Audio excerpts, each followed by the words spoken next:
The headlines, well, they say it all. Consumer prices soar again and push U.S. rate of inflation to 31-year high. Key inflation report, prices aren't coming back to earth anytime soon. Another consumer price index rate blows up to 31-year high. Now, I'm sure you've noticed yourself, you don't need headlines to tell you that everyday goods have soared in terms of their price. The rate of inflation here in the U.S. is a 31-year high. The bad news comes from the Biden administration's own Department of Labor in a recent report on the historic inflation we're seeing now. Now, what does this mean for each of our households, our bottom line? What does that mean? How's this going to impact when you see the price of food going up, price of energy, which is driving a lot of this increase? How long will this last? Well, joining me now with some answers, I hope, Dan Celia, President and CEO of Financial Stewardship Ministries. He's here to kind of chart a course for us through all of this. Dan, welcome back to Washington Watch. Tony, it's great to be back with you. Thank you for having us. Boy, what a day this has been, huh? Yeah.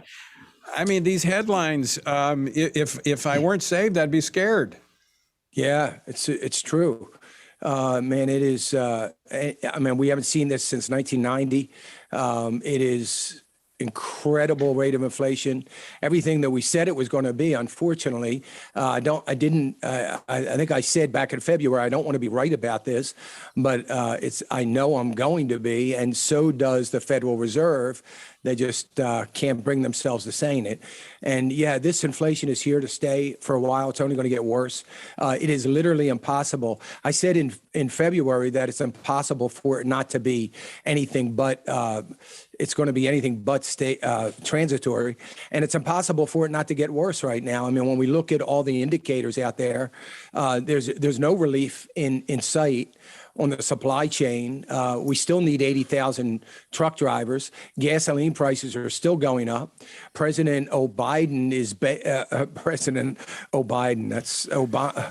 Biden is. Was that a Freudian slip? No, it isn't. I do it all the time on my show, so that's why I did it. I call it the Biden administration. But anyway,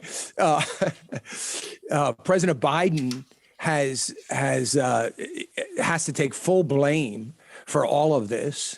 It continues to get worse. Everybody knows it's going to get worse. He's begging OPEC, he's begging Russia for oil because he can't bear to keep it here on our shores and talk to companies here. I mean, it is just insane, and it's going to get worse, Tony. Let me just stop that one point. I just want to drill down on this because this stuff, I mean, I'm not an economist, but basic economic philosophy is not difficult. I mean, you go back to supply and demand, and let's take a couple of these issues. You talk about the supply of gasoline, of oil. I mean, energy prices are one of the key drivers of the price spike. I mean, and we're not even into winter yet. We're not even into winter when people are going to start using home heating oil. And we see, actually, this is what's really interesting. Electricity is spiking in its cost, and we're not in the peak of summer, and we're not in the peak of winter, and we're talking about creating all these electric cars and all this other stuff, and we can't even meet our demands right now. So what does the Biden administration do? We're talking about shutting down another pipeline, this Michigan pipeline that they're talking about. They're looking at either not approving or shutting down at the very moment that we need more energy supplies in this country, and we're looking elsewhere to do it. But then on top of that, to show they're having a hard time connecting the dots between supply and demand, the president's calling on his administration to look into, and he actually released a statement today on these numbers.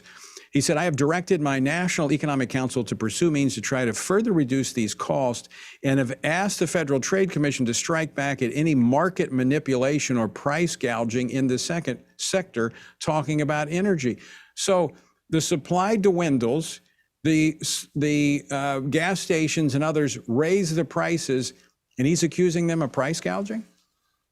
Well, it's so ridiculous, but it drives the point home that he and his economic council are either have no will or they are incompetent enough to see the problem and to make any attempt to fix it. So I got to believe if he has any economists there, that they understand what the problem is, but they can't fix it. They can't change it, because that would be an ideological issue for this administration. They're never going to fix it. It's only going to get worse. And if they're going to be looking for price gouging, I laughed when I heard that, because it is good luck with that. You're not going to find any price gouging.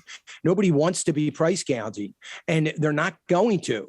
But we've got little supply with a lot of dollars out there trying to chase it, and the prices are going to continue to go up. And Isn't not only that is it hurt, that's basic economics. It is. And they've got to be able to see that. But the problem with the supply, it's all self-inflicted by this administration. It's all self-inflicted. I mean, he's had a war on energy the day he came into office, when he shut down the Keystone Pipeline. It was very obvious. He made no bones about it.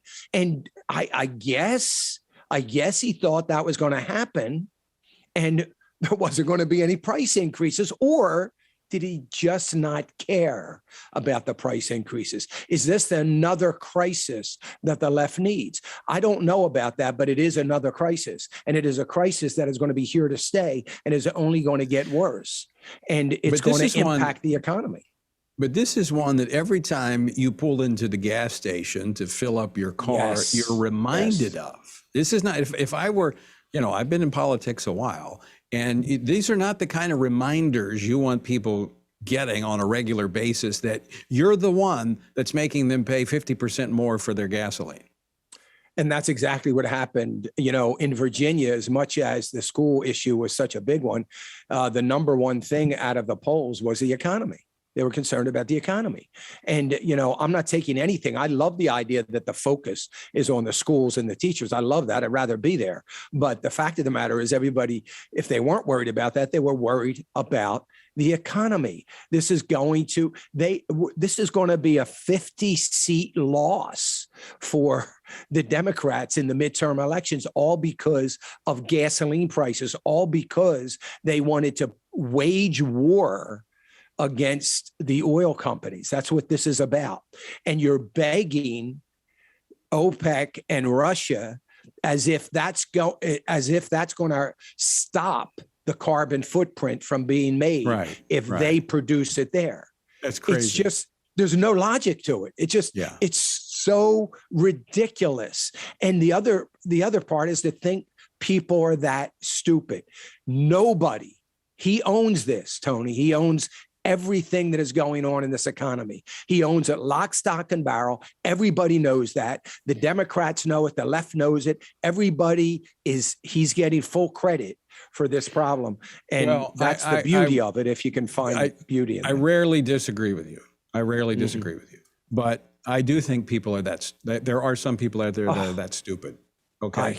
I hope not. And they're not our listeners. I'm pretty sure of it, unless they just happen to run across the dial here. But he said this in the debates. That he was going to shut down fossil fuels. He was going to shut down the refineries. He made this point. In fact, President Trump pressed him on it, and he repeated it, but yet enough people voted for him that put him in office. So I think they were like-minded people. They didn't know that he was telling the truth. Yeah, no, they didn't know that it was going to impact them. They thought it was a good thing. They were looking at that like, great, we're going to finally get the green energy. Again, they lack an understanding of basic economic principles. It's true. It is true. Yeah. Well, of course, and then I pin that back on our public education system. Speaking on the economic thing, we're talking about inflation as well. All right, correct me if I'm wrong. If I'm wrong. You said, and I agree, we have few products out there because of the supply chain issues, but we have this money that's out there, and so it's driving up the price of goods. So we now have these, we have the reconciliation bill, we just passed the infrastructure bill, we're putting trillions of dollars more into the economy. How's that going to help inflation? Well, it's not going into the economy, it's going into bigger government. And that's why it's not going to help inflation. It's not going to help the economy. It's not going to help economic growth. Look, and everybody, all of your viewers, they're pretty smart. My viewers are pretty smart, but they got to understand this very important fact. It is not the government's job to create jobs. It's not what they're here for. You're right. They don't do that. They are to create an environment for the private sector to create jobs. It's no more complicated. Their job is to create the environment. That environment is not even close to be even thought about, let alone creating that environment. So, the notion that they can, I don't think they want to fix it, but if they wanted to fix it, they're not going to fix it by more government spending. It's not going to happen. They displace the private sector's ability to do that when they take resources away from the private sector and put it into government. Exactly. And not only that, the private sector will never have the confidence to just jump in at even the thought of money. Maybe that is coming in the economy. Maybe they are going to do the right thing. They're not going to jump in. They're not going to have the confidence to do it. No businessman is going to say, okay, let's hire the 400 people we need. Let's spend the money. Let's put the addition on the plant. Let's buy more trucks, whatever they got to do. They're not going to do it. Not under this administration. They've lost all credibility and they've lost, if they had any, and they've lost all the confidence of business sentiment is gone. And it can't turn around. That's why I say it can't get better because of that, because that doesn't come back overnight. Yeah, I think the only thing that probably will bring that back is a switch of the majority in Congress, which would bring gridlock in Washington, D.C., which these days in Washington, gridlock is actually a good thing because it provides more stability than anything else. All right, Dan, before we run out of time, let's talk to our viewers, our listeners, given all of this economic information that's coming at us and the fact that it doesn't look like anything's going to change in the short term. What do families need to be doing right now? They need to be working hard to get some cash at home. Please have some cash at home. Everybody, I try to tell people that it's very important. Well, I don't like to keep too much cash at home. Well, keep something at home. I get concerned. We become more and more vulnerable every day to the people that hate us, the China, Russia. Cyber attack is on the horizon, and that's got to be a huge concern. It should be something that we should be thinking about. What's that mean? It means the banks are going to shut down. They would have to if the attack comes. They're not going to shut down for long. They're not going to be shut down for indefinite period of time. I don't believe you're going to not have access ever to your money or anything like that. But you'd be wise to have some money at home. Why? So you can stay out of the chaos. Right. So that you can stay out of it. Have some basic food stuff at home so you can stay out of the chaos, because it is going to be chaos. Right. We're not talking getting off the grid and preppers, although I don't have any problem with those. I want to do that. But this is how our grandparents used to live. I mean, they canned vegetables in the summertime. They had them on the shelf. They didn't go to the grocery store every day to get the food. They went once or twice a month and got what they needed to supplement what was already there on the shelf. So it's basically just going back to being self-reliant and being prepared. Being prepared. Then that's the key. And that's what we have to do. And you can do it rather inexpensively. You don't have to hoard. Get what you need. Right. Get what you need for, make sure you have some non-perishable kinds of goods. Again, it might do you a huge, huge favor by keeping your family, your kids, yourself out of the chaos that is going to, and I don't even know if the chaos is going to be violent. That's not what I'm talking about. I'm talking about the long lines. Peace of mind. Peace of mind. Just, yep. But also, this is not a time to be taking on lots of debt either. We ought to, of course, it's never really a time to take on debt, but we ought to be trying to be as free from debt as possible. If you have the means to get yourself out of debt or get a lot lower, but you're hoarding maybe some cash because you don't want to do that, I strongly suggest you get yourself out of debt. It's a no-lose situation.